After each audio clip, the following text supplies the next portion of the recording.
What's up, family? We back with another one. Yeah, this time we got black pharaohs in the Bible. Historical, historical black pharaohs in the Bible. We got the receipts lined up. I got the video on cue. We just about to sit back, relax, and enjoy. You know what I'm saying? Black pharaohs in the Bible. Let's get it. I had to come in here because it's dark right now outside. You know, I'm a dark-skinned brother, so gotta get in some light. Boot up. Let's get it. Now confidently decipher the Egyptian scripts and understand the language of old. One of the kings they discovered was a pharaoh who founded the 22nd dynasty of Egypt, who was ruling in the 10th century BC. His name is Pharaoh Shishonk I, and his name and image is engraved on a temple in Karnak in Upper Egypt. He came from a line of princes of Libyan tribal descent, whose title was Great Chief of the Meshresh, and the Egyptian historian Manethus says the family came from Babastis in the eastern delta. But his name is not just preserved in Egyptian texts, it has also been preserved in the books of the language of the Near East. The Bible has been highly discredited by disgruntled Western intellectuals, and their arguments have been embraced by the Black conscious movement. But while men still search the earth for a missing link, the science of archaeology continues to verify the authenticity of the Bible.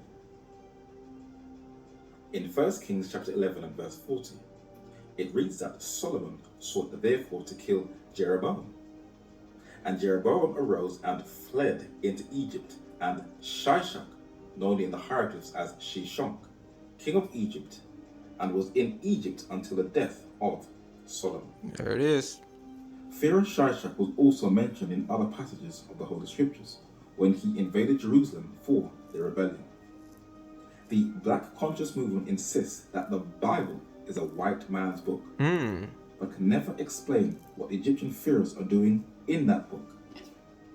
The prophet Jeremiah. Woo! That's what I'm talking about. Yeah, what's going on with that, family?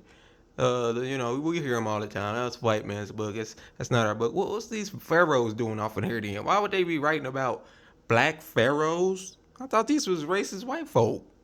But we got black pharaohs in the Bible. Come on, family. Another pharaoh from the bringing the sources out tonight. Where it reads that the word of the Lord which came to Jeremiah the prophet against the Gentiles, against Egypt, against the army of Pharaoh Necho, king of Egypt, which was by the river Euphrates on Carchemish, which Nebuchadnezzar, king of Babylon, smote in the 4th year of Jehoiakim, the son of Josiah, king of Judah. Here is a statue of Pharaoh Necho, and he is adorned in the usually pharaonic attire. Big feet, a costume that is above his knees, he is bare-chested, and he wears the pharaonic crown with the serpent in the center, and his name has been preserved in the Bible. A century after his death, his endeavors were recorded by the 5th century BC Greek historian Herodotus, who showed how far-reaching this pharaoh's military plans had stretched.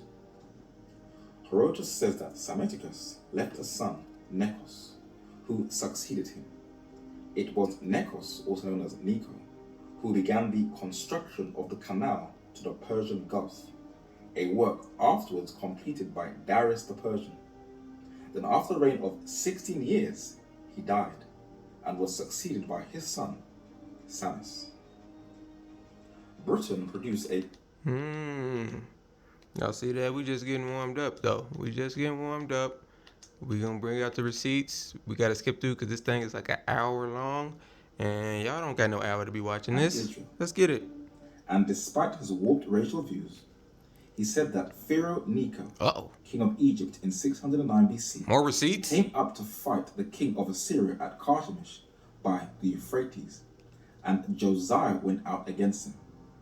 Necho tried to hold Syria, and 4 years later, in 605 BC, he again struck out to the Euphrates at Carchemish, but he was crushed by Nebuchadnezzar, and Egypt never again touched its old limits. Pharaoh Shishak and Pharaoh Necho are 2 of 3 Egyptian pharaohs mentioned by name in the Bible. By name. And it was the discovery and deciphering of the Rosetta Stone that helped men to compare the writings of the Egyptians and the writings of the Bible at the same time period and show that they both perfectly correlate. The Black conscious movement calls the Bible a white man's book, and secular Western critics calls it a book of myths. Myths? But the evidence just continues to silence the critics. Shut him up. There is one more Pharaoh mentioned. Uh-oh. But to understand where he fit into time, we now need to look at the Near Eastern alphabets of the Middle East in the Orient. Gotta skip ahead, y'all. I told you we can't watch it all. Yeah, y'all go watch this documentary. It go hard, but it's long. About an hour and some change. And we skipping all to the good parts because, you know, it's a long document. And we trying to get right to business. We trying to get right to the business. The Assyrian Empire once dominated the Uh-oh, Near we're talking East. about the Assyrians now. They were very powerful and brutal. Their level of artwork was of a high standard, carving monolithic images into solid rock with such precision and detail. When you carefully observe the high standard of art on their wall scenes that dominated most of Assyrian art, you marvel at the genius of these men. They sure loved war and the sight of blood, whether it be men or the innocent lions that is regularly featured in their art. They were depicted as having very big stylish beards, and when they conquered the Greek Cypriots of southern Europe, these Greeks also adopted the big beards of their conquerors. Stay jacking. The first Assyrian king mentioned by name in the book of Isaiah was Sargon II. He founded the Neo-Assyrian Empire, and he is seen on the left with the Assyrian crown that has been adopted by the Isaiah 21? popes. Sargon? He was succeeded by his son Sennacherib. What the man doing on that wall right there? Replaced the brothers. Sin was the Syrian moon god. It was the English Assyriologist George Smith who reintroduced to the modern world the history of Sennacherib when he deciphered the Assyrian cuneiform inscriptions that mentioned his name and recorded in a book that strengthened the historical authenticity of the Bible, especially the book of Isaiah. When Sennacherib invaded Judah, that was recorded in the book of Isaiah, there is a room in the British Museum dedicated to that conflict. There it is. And reading the Bible is one thing, but when you can visually see the events and their kings, it electrifies the words you're reading on ink on white background. During diplomatic relations between Israel and Assyria, there is an artifact in the British Museum that records King Hezekiah paying tribute money of silver to the Assyrian king Sennacherib. And this is exactly what is recorded in 2 Kings chapter 18, verse Exactly 15, recorded. Over again that the Bible is historically accurate. In late 2015, a number of newspapers in the English-speaking world recorded that another artifact. This was what you call receipts, folks. That is the seal of Hezekiah, a real Israelite king seal was found. Hezekiah. Don't worry, Hezekiah. They ain't gonna be able to say you fake no more, bro. We got your back, bro. Discovered verify the importance and accuracy. That's the actual of the seal. Isaiah. It was the seal of King Hezekiah of Judah. The 2,700-year-old artifact is the first time that a seal impression of an Israelite, a Judean king, has ever come to light in a scientific Bring it out. archaeological excavation. King Merodach Baladan of Babylon struck a diplomatic deal with Hezekiah, and God was not pleased at all, for Hezekiah just wanted to show off his bling. Woo. But despite his failings, shortcomings, and his sometimes lack of faith, this reformer was described in an exact similar light as his grandson, another reformer, Josiah. Now it came to pass in the 3rd year of Hoshea, son of Elah, king of Israel, that Hezekiah, the son of Ahaz, king of Judah, began to reign. He trusted in the Lord God of Israel, so that after him was none like him among all the kings of Judah, nor any that were before him. King Hezekiah's foe, Sennacherib's army, was wiped out by an angel, according to Isaiah chapter 37 and verse 36. 185,000 men. Then Sennacherib was killed by his own sons. There is always a price to pay when you war against God's people. That's right. And Esarhaddon, his son, reigned in his stead. Mm. But during his war with the Assyrians, Hezekiah formed an alliance with an African king whose army was to weaken the Assyrians and help to preserve the kingdom of Judah. The Assyrians were vexed and said to Hezekiah, Lo, thou trustest in the staff of this broken reed on Egypt, whereon if a man lean, it will go into his hand and pierce it. So is Pharaoh, king of Egypt, to all that trust in him. Who is this third Pharaoh that is mentioned in the Bible? And he heard say concerning Taharka, king of Ethiopia, he has come forth to make war with thee. And when he heard it, he sent messengers to Hezekiah, saying, Western libraries are virtually scant on books on African history, but the Bible preserved the name of one of its most famous rulers, Taharka of the 25th dynasty of Egypt. This African king from modern-day Sudan was a military genius. His bust showed him as having a very youthful face. He looks quite happy and quite content. And it was his military intervention in the Middle East, as well as the angel wiping out the Assyrian army, that brought stability to Judah when the nation temporarily feared for their life. For all his military endeavors, Taharka's name is rarely mentioned as one of the great rulers of history. Even most Bible dictionaries delete him out of their records. Studying African history is hard, you really have to dig. But you will always find the odd document that preserves authentic history.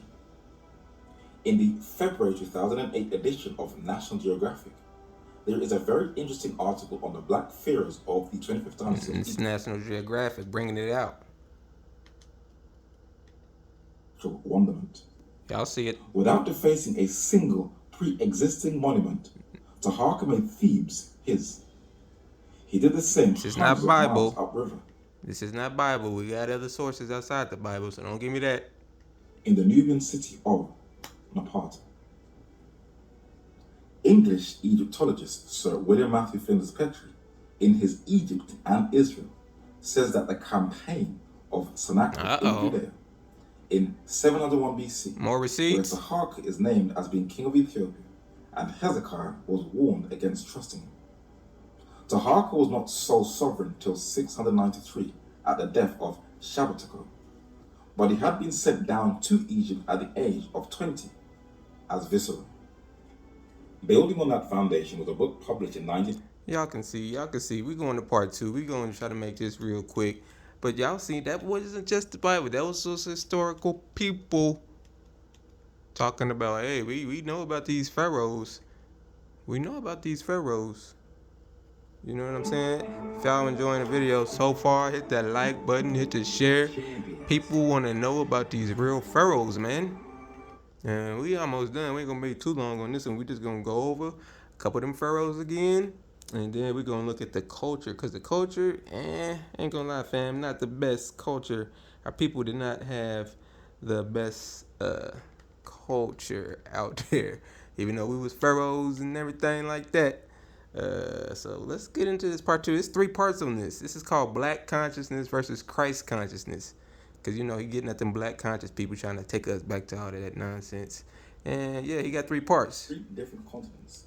And this shows that the Bible not only teaches redemption, but it can be read and relied upon as a timeless, historically accurate document.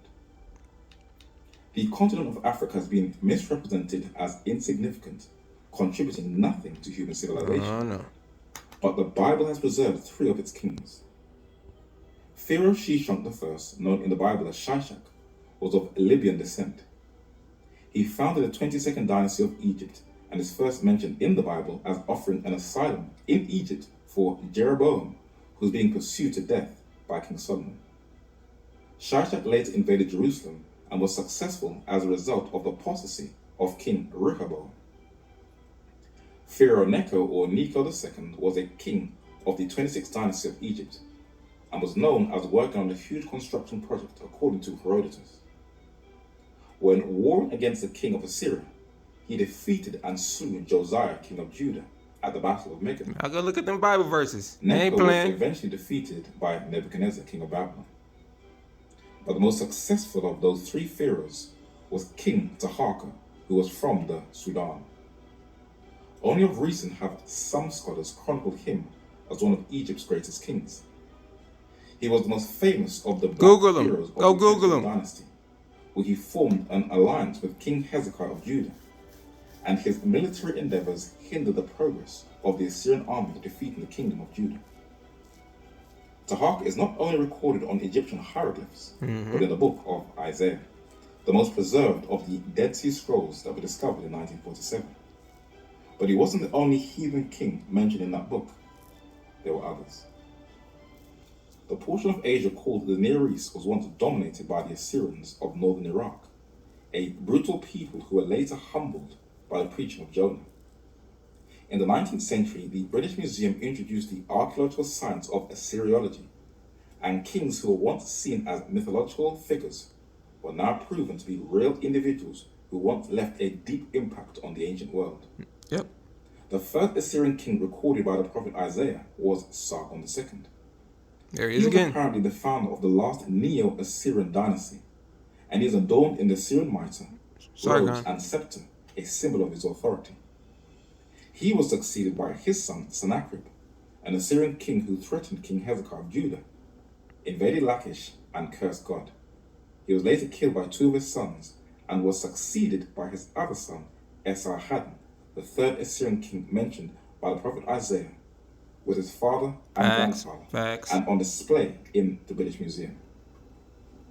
In the New Testament, the kings of Europe began to dominate the world, sage, and three kings of the Roman Empire. We got kings of Europe too up in here. Historical. And the Book of Acts. These two rare books record the life of a famous soldier turned emperor and reformer, who created order out of chaos and turned a republic into an empire. In the British Museum is an image of Caius Octavius, who was given the title of Augustus Caesar. He renamed the Roman month Sextilis after himself, and to this day we got the white people in here too. Historical white people right in the Bible. We're bringing it all out. We're not hiding nothing today. Still call it August. In front of him is a bust of his successor, Tiberius Caesar, the second emperor of the Roman Empire, who contemporary historians Pliny the Elder described as the saddest of men, and Tacitus calls a mixture of good and bad. It was during the reign of these two Caesars that Christ was born in Bethlehem and died at Calvary. Get it right. And during the reign of Tiberius' successor, Claudius Caesar, is when the early apostolic church was born in the Near or Middle East and started to grow within the Roman Empire. And when you go through the Bible, race is just not there as an issue, as it is today, for a generation that foolishly claimed. Alright, we wrapping this up, y'all. We got to look at the culture a little bit. And this video is done. I hope y'all enjoyed these videos. We bringing out the real historical pharaohs. And this is part 2 of his documentary. So these documentaries go hard. He getting at the black conscious community. You know, that dude right there talking to that white dude, talking about the Bible is full of some fake stuff. You know. So we about to look at the culture. One time, and then we up out of here, folks. Let's get it. Let's get it. Let's get it. Let's get it. This guy's on here again talking nonsense. Let us carefully analyze the culture and religion of Egypt. No other nation preserved its history with such precision like this North African culture. They were very detailed, but they put their Agan into pagan idolatry. Yep. Everything that the human eye could see was turned into a god, where they worshipped and served the creature more than the creator. Yep. Where they fell prostrate and bowed down to these man-made deities. I want to know where all the animal worship come from in the world? It comes from Egypt. Snake worship, cow worship, this worship, any type of animal worship, you looking at it. That's where the first people started. They worshipped animals and the sun, as we're about to see. Things that God said don't do. God said his people, Israel, worship me. I'm the one God. And then these people, Egyptians, they just start getting all type of gods. Crocodiles. Lions. Cats. Wow. They even worshipped a cat in a dress. That's ridiculous. This is a culture that many are running back to, not fully realizing what they practice. Animal worship. Oh, my And when goodness. you analyze the beliefs of this culture, it is absolutely ridiculous. A number of years ago, the narrator was in regular heated debates and discussions at college with a man who was a follower of a former US Army singer, Dwight York, who was in the center of the Bring it out. Bring it out. This self-proclaimed charlatan made many false claims by calling himself the Lamb. And as you can read in the bottom left, Melchizedek, but he cleverly called himself Malachi Zadok. Anyone who calls himself the Lamb is in blasphemy. But he also viewed himself as a Pharaoh. And like many in the Black conscious movement, they take what they want from the Bible to accommodate their own worldview. In Atlanta, Georgia, he tried to recreate his own Egyptian paradise.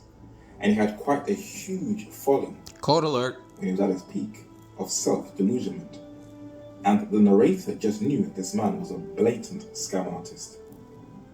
He was later jailed for molesting not just girls, but also boys, which many of his followers see as a smear campaign. But in 1997, the narrator purchased one of their books, scroll number 154, and it was adorned with the pagan idolatry of Egypt and the belief in UFOs and aliens, which was fundamental to the group known as the Nubians. Its ideology penetrated into the hip-hop culture, with the Atlanta-based group Outkast on their album Ekomani incorporated the Nubian philosophy with its Egyptian symbols and UFOs. When the narrator used to come from church and watch Yo MTV Raps on a Saturday evening, the Outkast video elevators would come on regularly, incorporating the Nubian philosophy of Dwight York, where they taught a generation of young men that they are from Egypt and that they are descendants of aliens. Also remember that 75% of rap music is brought by white males, so all cultures were affected. And if you think this is just a one-off video from hip-hop, English film director Ridley Scott also did the same thing in the film Prometheus, that taught that we must go back to the religion of Egypt, where we will discover that we are not created by God, but aliens called the engineers. And as the narrator has observed Black consciousness or New Age philosophy, it is all the same thing. The human heart does not want to recognize God, but continues to embrace the lie at Eden. Let's go back to Egypt again. So the Egyptians would worship the scarab beetle. They were some of the most dominant of all the imagery in ancient Egypt. But why? A painting in a coffin at the top shows a scarab just under the sun. I see it. You see the scarab beetle would roll elephant's dung and lay their eggs in it. But the Egyptians, in their superstition, believed that the dung was the sun god being rolled across the heavens. I'd like to ask you a question. Would you really want to go back to the worship of an animal that rolls doo-doo or dung? Many of the Black conscious movement is running to India, for they see the ancient Egyptian religion still preserved within that culture. The 19th century English Egyptologist Sir John Gardner Wilkinson says, if there is any connection between the two religions of Egypt and India, this must be ascribed to the period before the two races left Central Asia. Many may argue about the geography of the two races, but this was one of the most highly revered deities in ancient Egypt. There it is. The bull or cow god, and it has the sun disk on its head to show that it represents the sun. This is one on display in the Louvre Museum in Paris, France. But in the British Museum and Victorian Albert Museum in London, England, you can also see images of the cow who was and still is revered and worshipped in India. Yep. In early dynastic Egypt, the cow was worshipped even to the time when Egypt was under Greco-Roman rule. And this still continues today in India, where they also see the cow as sacred and pray and worship the cow. And some even drink its urine, believing it can cure and give prosperous health. And the biggest humiliation to God was when the children of Israel worshipped the same cow god, Apis. They made a calf in Horeb and worshipped the molten image. Thus they changed their glory into the similitude of an ox that eateth grass. Bringing it out. Because of Egypt's idolatry, God prophesied its moral and spiritual decline. When I shall make the land of Egypt desolate, and the country shall be destitute of that whereof it was full, when I shall smite all them that dwell therein, then shall they know that I am the Lord. Yep, he did it too. The central worship of Egypt was the sun, Yep. Ra. And when people say that the Israelites borrowed from Egypt, it is very clear that they have no idea what they are talking about. Nothing. Then said he unto me, Hast thou seen this, O son of man? Turn thee yet again, and thou shalt see greater abominations than these. And he brought me into the inner court of the Lord's house. Bring it out. And behold, at the door of the temple of the Lord, between the porch and the altar, were about 25 men with their backs toward the temple of the Lord, and their faces toward the east, and they worshipped the sun. Where do you think sun worship come from? Toward the east. And God called Egypt. sun worship an abomination. This is also verified in the book of the patriarch Job. He said, If I beheld the sun when it shined, or the moon walking in brightness, and my heart hath been secretly enticed, or my mouth hath kissed my hand, this also were an iniquity to be punished by the judge, for I should have denied the God that is above. So sun worship is both an iniquity and an abomination in the sight of God. And it is very strange when higher critics say that Fear Akhenaten's prayer to the sun god, the Aten, is what inspired Psalms 104, when the very psalm in verse 19 praises God who made the sun. Made. The very role of a pharaoh was the belief that he was a physical embodiment and representation of the sun god. English Egyptologist Sir John Gardner Wilkinson said in his exhaustive work, the king was to them the representative of the deity. His name, Pharaoh or Pharaoh, signifying the sun, pronounced him the emblem of the god of light, and his royal authority was directly derived from the gods. So how can anyone in their right mind believe that the 10 Commandments is from Ma'at? I have no the idea. first 4 teaches to stay far away from pagan idolatry. That's right. The best commentator on the 10 Commandments summarizes and simplifies what it is. Well, that's it, family. That's it. The video is getting a little too long. I hope y'all enjoyed. It's your boy, and again, I hope y'all like that video. Leave a comment. Let me know what you thought.